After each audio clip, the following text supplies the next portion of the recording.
బడ్జెట్లో నిర్మలమ్మ చెప్పిన బడ్జెట్లో ముఖ్యంగా క్యాన్సర్కి సంబంధించిన మెడిసిన్స్ కానీ లేదు ఇంకొన్ని మెడిసిన్స్ మీద కస్టమ్స్ డ్యూటీ ఎత్తేస్తున్నాం అనగానే పార్లమెంట్లో మనం చప్పట్ల ధ్వనులు విన్నాం.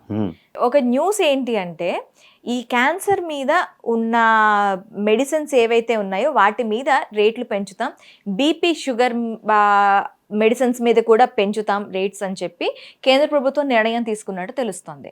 అక్కడ కస్టమ్స్ డ్యూటీ ఎత్తేస్తున్నామంటే రేట్స్ తగ్గుతాయి, కొంచెం ప్రజలకు వెసులుబాటు వస్తుంది అనుకునే దీంట్లో మళ్ళీ కేంద్ర ప్రభుత్వమే దాని మీద రేట్లు పెంచి అమ్మటం ఎలా చూడాలంటారు? ఇప్పుడు దగ్గర 1.7% పెరుగుతాయి అన్నట్టు ఒక ఇది ఉంది. ఇప్పుడు వాస్తవానికి మీరు అన్నట్టు కేంద్ర ప్రభుత్వ నిర్ణయం విదేశాల నుంచి దిగుమతి చేసుకునే మెడిసిన్స్ ఏమైనా ఉంటే వాటి మీద దిగుమతి సుంకాలు తగ్గించి అన్నది. వీళ్ళు ఏమంటే మనకి అనుమానం రాకుండా జనరిక్ మెడిసిన్స్ అని వీచ్చారు ఒక చిన్న బోగనీచా పోటీ పెట్టి మెడిసిన్స్ అన్నీ అమ్ముతున్నారు ప్రత్యామ్నాయాలు. ఇప్పుడు అపోలో మెడిసిన్కి వెళ్ళు, నువ్వు ఏదో అడుగు ప్రతాప్ రెడ్డి సృష్టించిన ఒక అద్భుతం ఉంటుంది, అదే ఇస్తారు మనకి మనం అడిగిన మెడిసిన్ బదులు. సో అట్లాంటి అద్భుతాలన్నిటికీ నిలవాలం ఉన్నప్పుడు మనం ఇవన్నీ భరించవలసి ఉంటుంది. వాళ్ళ పేరుకి మాత్రమే చెప్పినవి, వాళ్ళు చెప్పినవి చచ్చినా చేయరు. ఇప్పుడు ఉదాహరణకి వాళ్ళు చూడు అప్పులు ఆంధ్రప్రదేశ్కి ఇంతే ఉన్నాయని వాళ్ళు చెప్పినా వీళ్ళు వినరు, వాళ్ళు చెప్పరు మళ్ళీ ఇంకోసారి. అలాగే ఉంటుంది. అలాగే ప్రతిదానికి కేవలం పైన మాటలు పట్టుకొని వాస్తవానికి దగ్గరగా ఇప్పుడు ఎందుకంటే ఈ మెడికల్ ఫెటర్నిటీ అంతా ప్రైవేట్ సెక్టర్లో ఉంది. వాళ్ళు మాఫియా నడుపుతున్నారు. ఒక్కొక్క టైంలో ఒక్కొక్క టైప్ ఆఫ్ మెడిసిన్ రేట్స్ ఎట్లా కావాలంటే ఇప్పుడు రెమిడిసివిర్ ఇలాంటివన్నీ ఆ కరోనా టైంలో ఎవడో ఎలా అమ్మాడో ఎవరికి తెలియదు, దాన్ని కంట్రోల్ లేదు. ఎవరు కంట్రోల్ చేయాలి? గవర్నమెంట్ ప్రభుత్వమే కదా, మనకి అందరినీ గాలికి వదిలేసింది కదా, మన సభ మనమే సత్యం కదా. ఇది ప్రభుత్వ రంగం తీసుకునే నిర్ణయాల బట్టి ఉండాలి. ప్రభుత్వ రంగం నిర్ణయం తీసుకున్నప్పుడు సుంకాలు తగ్గిస్తామంటారు, ఎవరికి అడ్వాంటేజ్? ఆడే కదా ప్రైవేట్ సెక్టర్. వాడి ధర వీళ్ళు నిర్ణయించే టైం వచ్చినప్పుడు నువ్వు చెప్పు. ఇప్పుడు సే ఫర్ ఇన్స్టెంట్ అవుట్కమ్, ఇప్పుడు పెట్రోలియం ప్రోడక్ట్స్ ఉన్నాయి, క్రూడ్ బ్యారల్ అనేది కొని ఈ రేట్ నిర్ణయిస్తాడు, నేను ఈ రేటుకి అమ్ముతున్నాను, దాని మీద నువ్వు ట్యాక్స్ వేస్తే నువ్వు ప్రభుత్వం వేసుకుంటుంది. అది ప్రైవేట్ వ్యాపారమే.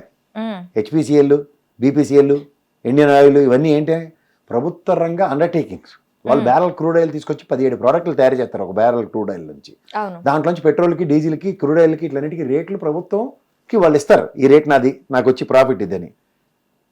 ఒక డీజిల్ మీదే దగ్గర 40 లీటర్లు 17 లీటర్లు వస్తుంది, అదే అమ్మేసుకుంటే చాలా అడిగి బ్యారల్ క్రూడ్ ఆయిల్ వచ్చేస్తుంది.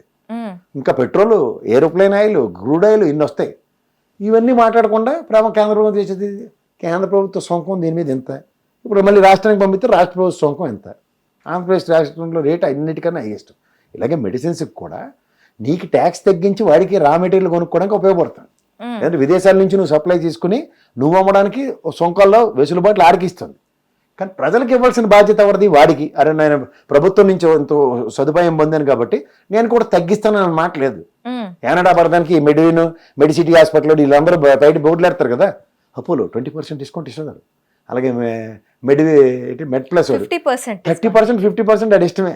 ఇప్పుడు ఎక్స్పైరీ డేట్లు నెక్స్ట్ మంత్కి, ఇప్పుడు అదేంటంటే థైరోనార్మల్ అటు ఉంటాయి, 30 ట్యాబ్లెట్లు ఉన్న డబ్బా ఉంటుంది, నెలలకు పడింది, నెక్స్ట్ మంత్ ఎక్స్పైరీ అయిపోద్దని నీకు 1వ తారీఖు అమ్మేయడంకో 50%, అది 50% అమ్మితే సేలే కదా. అలాంటి సేల్స్ చూస్తున్నాం. కానీ దృఢంగా ప్రభుత్వమే నిర్ణయించి, నేను ఎప్పుడో ఒకటి చెప్తా, విద్య, వైద్య, ఆరోగ్యం ప్రభుత్వ పరిధిలో ఉంచుకుంటే ఈ తలకాయ నొప్పే లేదు. అంటే పై కళ్ళబోలు కబుర్లు చెప్పి ఎన్నాళ్ళు నాటకాలు ఆడతారో వాళ్ళ ఇష్టం, మన చేతిలో ఏం లేదు. అంటే ఈ మెడిసిన్స్ వెనకాతలు కూడా మాఫియానే నడుస్తుంది. మెడిసిన్ మాఫియా నడుస్తుంది. ఆడు మార్కెట్లో ఇవాళ ఈ జబ్బుడు పిల్ల చేయండి ప్రజల్ని, ఆ జబ్బుకి మెడిసిన్లు ఇవి ఇంత కొనపోతే చచ్చిపోతారు. కరోనా ఏంది? శుభ్రంగా సెల్దన్నం తిని ఉల్లిపాయ నంచుకొని తిన్నాడుకి ఎవ్వడికి రాలే. ఇడ్లీ, దోశ, బర్గర్ గాళ్ళందరికీ కరోనా వచ్చింది చూసుకోమంటే. నేను ఆ దిక్కుమాల ఇంజక్షన్ కూడా తీసుకోలేదు, నేనే ఎగ్జాంపుల్. నేను తీసుకోలేదు, అందుకే బతికి పట్టక శుభ్రంగా ఉన్నాం. తిన్నోళ్ళందరూ కునుకు రోగాలు వచ్చుకొని చూడు. ఆ పాపం ఆ పునీత్ గారు సినిమా యాక్టర్, మా గౌతమ్, కర్ణాటక, వీళ్ళందరూ జిమ్ బాడీలు 6 ప్యాక్లు ఎలా ఉండి పడితే సార్. నేను యాక్చువల్గా గౌతమ్ గారితో నేను కేబీఆర్ పార్క్లో వాకింగ్ చేసేవాడిని. కట్ట మనిషి ఆ దిక్కుమాల ఇంజక్షన్ వల్ల చచ్చిపోయారు. ఉన్న ఇమ్యూన్ సిస్టమ్ లాగేసి ఈ దిక్కుమాల ఇమ్యూన్ సిస్టమ్ ఇచ్చి కరోనా వస్తే మన దగ్గర బాడీలో ఉన్న ఇమ్యూన్ సిస్టమ్ ఎలా తెలుసా, ఏది వచ్చినా తలనొప్పి చూడు, నువ్వు మాత్రం వేసుకోకుండా ప్రశాంతం పడుకో, ఆటోమేటిక్ తగ్గుద్ది. కడుపు నొప్పి అన్నం మానేసి ఇంట్లో కూర్చో తగ్గుద్ది.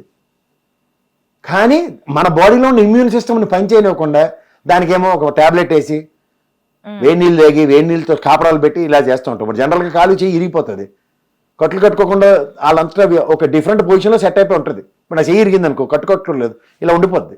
కట్టు కడితే ఇలా ఫ్లెక్సిబుల్ అవుద్ది. It takes its own course of time to heal. But దానికి ఏంటంటే ఆల్టర్నేటివ్ మెడిసిన్, వేరే ఇంకా ఫాస్ట్గా హీల్ అవ్వడానికి ఇట్లకి. అదేం చేస్తుంది, ఒరిజినల్ సిస్టమ్ దెబ్బతీస్తున్నట్టు కదా. పూర్వకాల కర్రగట్టివారు, అవును. నడవలాగా సెట్ అవుద్దని. సో దీని గురించి కంక్లూజన్ ఏం చెప్పబోతుంది? ఏమీ లేదు. మన బుర్ర తక్కువతనానికి కేంద్ర ప్రభుత్వాలు, రాష్ట్ర ప్రభుత్వాలు ఉన్నాయి. మనం ఎన్నుకుంటాం మళ్ళీ మన దరిద్రానికి, మన ఎత్తి వాయించండి రా అని. అదే సొల్యూషన్. మనం ఎత్తి వాయించేవాడిని ఎప్పుడైతే అనుకుంటాం, ఇప్పుడు ఉదాహరణకి సైకిల్ మీద వెళ్ళి ఎమ్మెల్యేలని ఒక సింపుల్గా లీడ్ చేసే, లైఫ్ లీడ్ చేసే మాణిక్యం గారిని వాళ్ళని ఆశ్రమంలో ఓడగొట్టి కూర్చుంటాం. సో అంచేత మనం మాట్లాడే హక్కు ఎక్కడ ఉంటుంది? అది చెప్పింది మనం ఎండమే. నిర్మలా సీతారామన్ గారు జీవితంలో ఆర్థిక శాస్త్రం చదువుకోలేదు. మొన్నటిదాకా ఆర్బీఐ గవర్నర్ గారు కాంతి కుమార్ దాస్ గారు ఉండేవారు, కాంతిలాల్ దాస్ గారు ఎవరు. ఆయన అయితే ఎంఏ హిస్టరీ. ఆయన పీయూష్ గోయల్ గారు ఉన్నారు, ఆయన చార్టెడ్ అకౌంటెంట్. ఆయన ఫైనాన్స్ మినిస్టరే కాదు కదా. అవును. When right man is not at all at right place, what you'll anticipate and what you'll expect.